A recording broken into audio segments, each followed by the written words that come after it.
Ele é zoólogo, vai falar aqui sobre a evolução e a origem do homem. Eu vou começar com Mário César Cardoso de Pina.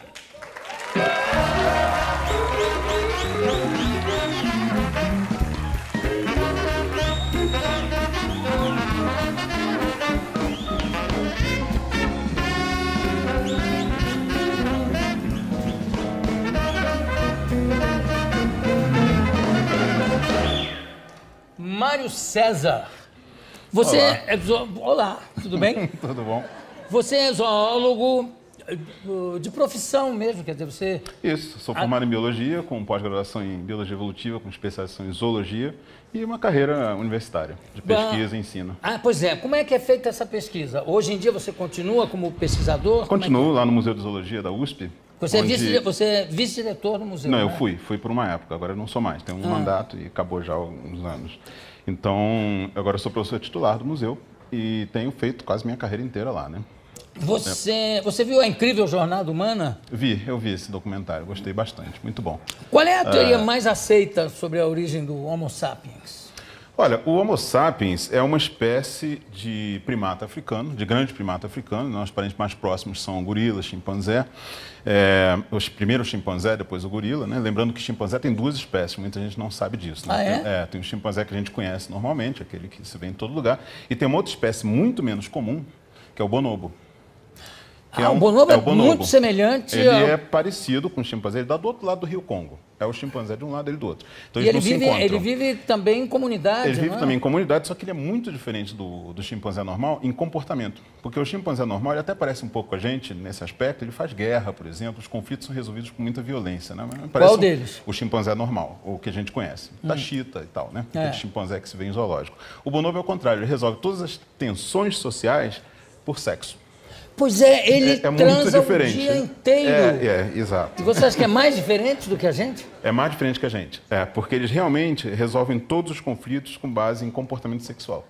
Inclusive, quando você coloca bonobo em zoológico, é uma coisa meio embaraçosa, né? Porque as pessoas ficam vendo, ele é muito parecido com a gente, parece uma pessoa quase, né?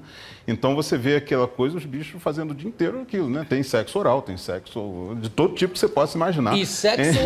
homossexual também, né? Não tem negócio rola de tudo. Pedofilia também, tem de tudo. Então é esse negócio ali para o público ver as criancinhas, as mães tapando o olho das criancinhas para não ver certas coisas. O que aquele macaco está fazendo com a cabeça entre as pernas do outro, esse tipo de coisa, né? Mas estão brincando, é uma brincadeira. Então, em zoológico, geralmente... não mas está comendo a mãe, né? Mas é brincadeira. Pois é, então é um bicho que em zoológico causa certos problemas. O chimpanzé normal é mais bem comportado. Mas parece que... É mais ou menos que nem filme, né? Então, se aparece violência, não tem problema nenhum, né? Pode decepar 500 cabeças, é livre a classificação do filme. Agora, se aparece alguém pelado, aí é 18 anos, né? Isso eu acho um absurdo, né? Cenas de sexo em potencial. O que quer dizer isso? É qualquer cena que está no restaurante, olha para outra, oi, tudo bem? Pois Aquilo vai rolar. Exato. Mas o negócio do bonobo também, eles se reúnem, se agrupam quase como uma família humana também, não é ou não? Sendo que é com uma vista bem larga, eles são um pouco diferentes, sexual, vão transando. Eles são uma sociedade mais matriarcal, né? Eles não têm aquela figura do macho dominante, né? Eles têm uma hierarquia, como no chimpanzé e como na gente, mas já a hierarquia neles é muito matriarcal. É a fêmea dominante que dita as regras. Agora, não há uma hierarquia na evolução, ou seja, não é pelo fato de nós sermos seres pensantes que quer dizer com isso que a gente seja o mais evoluído. Não, de maneira nenhuma. Isso é uma das grandes concepções erradas sobre a evolução, que você encontra até às vezes em livros didáticos, em pessoas que deveriam entender melhor do assunto, mas não, elas disseminam essa visão errada de que a evolução tem uma direção, a evolução tem, digamos, um caminho pré-determinado em direção a alguma coisa que é o fim da evolução. Esse fim da evolução normalmente somos nós ou algo parecido com a gente, né? Isso não é verdade, a evolução é puramente ramificativa. Duas espécies se separam e cada uma delas segue seu caminho. E vão embora. Não tem propósito, não tem direção definida, tudo depende das circunstâncias locais. A gente tende a pensar que nós somos mais evoluídos, entre aspas, do que os outros organismos que coabitam esse planeta com a gente, porque somos nós. É uma visão puramente chauvinista, né? Se nós fôssemos outra coisa, nós pensaríamos outra coisa sobre isso. Então, e muita gente não sabe que, por exemplo, nós somos tão orgulhosos do nosso cérebro, né? Cérebro grande e tal, por isso que a gente domina boa parte do planeta. Muitos organismos têm cérebro grande também, até maiores que o nosso, né? Você vê, baleias têm cérebro maior, golfinho tem cérebro maior que o nosso. Muitos bichos têm, mesmo proporcionalmente ao corpo, o cérebro. Até alguns peixes têm cérebro maior que o nosso. Então, cada espécie segue a sua linha de evolução e não existe uma direção pré-determinada. A espécie pode estar muito bem adaptada ao seu meio, tudo perfeito, de repente cai um meteoro e extingue ela, acabou.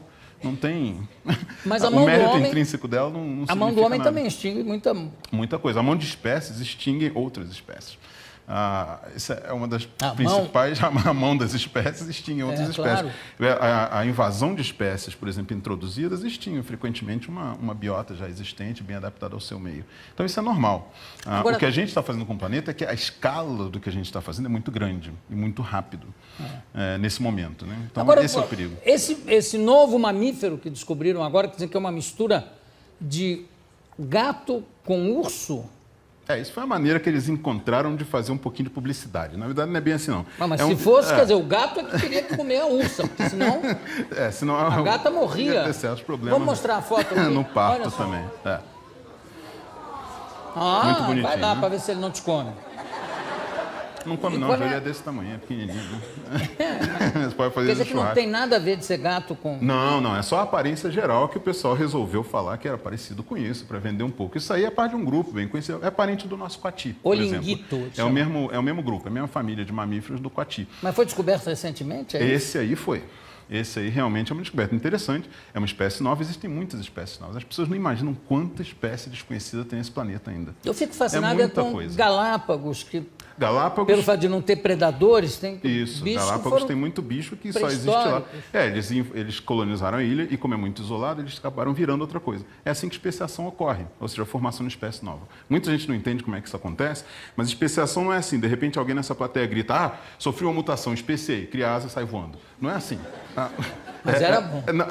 Pois é, os filmes não ajudam muito nisso, né? Na verdade, especiação é um processo populacional. Ele vai acontecendo na população aos poucos. Por exemplo, se houvesse uma guerra nuclear, ficássemos só nós no mundo aqui, isolados do resto do mundo, e esperassem 1 milhão de anos, se a gente não tivesse extinguido, a gente ia ser uma coisa bem diferente. Entendeu? Então, é aos poucos que vai acontecendo dentro da população. Não é uma coisa repentina. Existe uma lenda, não sei se é lenda ou se é real, por exemplo, um cachorro, se você cortar o rabo dele durante gerações, chega uma hora que ele nasce sem rabo. Não. Não, né? Não acontecerá. Não. Mas há o cruzamento entre cães diferentes, quer dizer, de origem diferente? As várias raças de cachorro que a gente vê, elas são todas a mesma espécie. Mas elas são muito diferentes. Se você olhar a morfologia delas, elas são mais diferentes do que muitas outras espécies de canídeos selvagens. Como é que elas não são dessas espécies? Pelo seguinte, porque essas espécies, essas raças de cachorro, elas foram selecionadas pela gente. Então a gente mudou as coisas que a gente acha importante. Para cachorro, a aparência não é importante, é o cheiro que é importante. Para eles todos se reconhecem como a mesma espécie. O cheiro, o olfato, por exemplo, sempre pelo cheiro. Um cachorro é capaz de reconhecer o seu cheiro e o cheiro de todos os cachorros que estão em volta na vizinhança só pelo xixi que ele faz no poste. O negócio de marcar o território. Deve ser uma coisa incrível, né? É engraçado a gente imaginar um sentido que nós não temos nada, né? Não há o olfato para nós é uma coisa muito michuruca, né?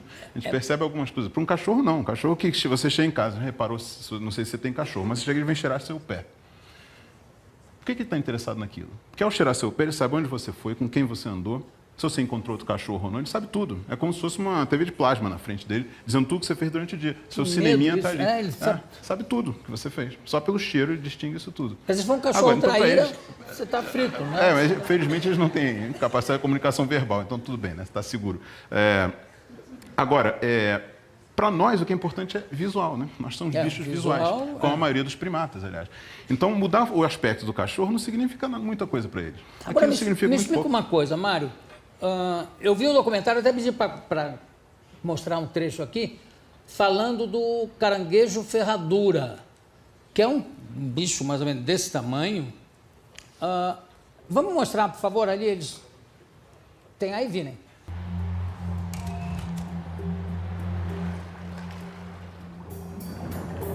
$400 million years ago, the first land animals pulled themselves out of the sea.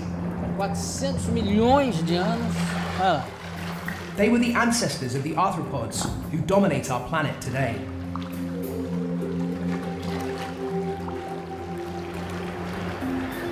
And each spring, on the highest tides of the full and new moons, a similar spectacle still occurs. These are horseshoe crabs, some of the most primitive arthropods alive today. They're here to breed. The males are 2/3 the size of their mates and cluster along the water's edge as the females arrive. Clinging to the female's shell, he's pulled up the beach, fertilizing her eggs as she lays.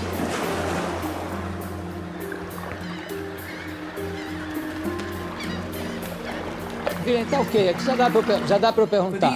Porque eu vi um documentário sobre isso na BBC, que mostra documentários incríveis.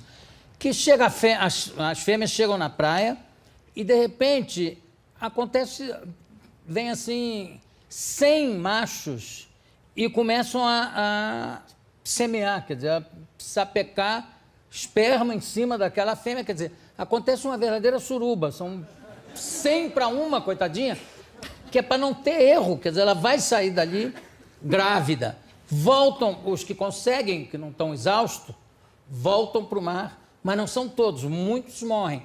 É impressionante isso, como é a coisa da natureza, que é a preservação mesmo da espécie, né? Quer dizer, para não ter erro, acontece aquela surubada na beira da praia e aí não tem como ela escapar, né? Isso é uma característica de todo animal, né? É, só você pensar assim, nós, hoje em dia, todo mundo aqui nessa sala, a única coisa que se pode dizer sobre a nossa linhagem evolutiva é que nenhum dos nossos ancestrais diretos deixou de se reproduzir, desde a origem da vida. É claro. É uma longa linhagem. Você sabe que é por isso que eu não entendo o negócio de teoria criacionista, pelo seguinte, eu acho que é um milagre muito maior, uma força criativa, um Deus, que de repente cria uma célula dentro d'água e que de repente vai se transformando tanto em borboleta, quanto em elefante, quanto em gente. Eu acho que isso é uma coisa muito mais, um milagre muito mais espantoso do que chegar e fazer o homem de barro, como ele não tem umbigo, faz um buraquinho no... Pelo amor de Deus, né? Mas é realmente... Também eu concordo. E nos Estados Unidos tem faculdades que obrigam a ensinar as duas coisas como se a teoria da evolução ainda fosse teoria, e hoje em dia não é, né? Ela é teoria provada. No sentido de qualquer coisa científica é teoria, né? A ciência é feita de teorias. Se você me perguntar qual é a diferença principal entre religião e ciência, é que a ciência não tem verdades absolutas. Tudo é questionável. Então você sempre tem dúvidas sobre as coisas. Isso é teoria. Teoria científica é assim. Quando você diz o que é uma teoria de uma hipótese, uma teoria é um corpo de conhecimento concatenado, logicamente concatenado, que explica uma parte do mundo. O que é uma hipótese? É um pedacinho dessa teoria que vai prever alguma coisa que você ainda não conhece e você pode verificar. É isso. E o que é fato? Fato é uma coisa mais popular, né? Eu gosto de uma definição de fato que é o seguinte: fato é uma afirmativa tão corroborada por evidências independentes e numerosas que qualquer discordância dela normalmente é sinal de burrice. Ou de maluquice. Ou de maluquice, ou de má intenção, né? Tem várias coisas. Você falou do negócio eu acho que o ser humano também é a espécie dominante do planeta pela capacidade de comunicação verbal e, ao mesmo tempo, de andar. Enfim, tem várias características que fazem com que seja a espécie dominante no planeta. Eu acho que a principal característica, dominante, aí a gente tem que ver também, dominante em que sentido, né? Em que plano? No nosso plano de ação, realmente, nós somos. Agora, quem domina o mundo mesmo é a bactéria, né? A bactéria que domina o mundo. Claro. O que Mas tem você de perguntar bactéria... para o Wagner, que ficou no hospital agora em Vancouver. No caso, foi vírus, né? Porque gripe foi vírus. Eu ia até falar disso, porque os vírus estão sempre evoluindo, né? A evolução em tempo real é vírus. Vírus, bactérias, são essas coisas. Porque o tempo de geração é muito rápido. Então, você vê todas as mudanças acontecendo. O vírus da gripe, todo ano aparece uma cepa nova. Como é que aparece? Eles se recombinam, geralmente na região da China, em que tem muito porco, pato, galinha, gente, tudo junto, numa relação de porco e higiene, passando para lá e para cá. Os vírus se remontam a partir de pedacinhos dos genes desse e infestam o mundo inteiro.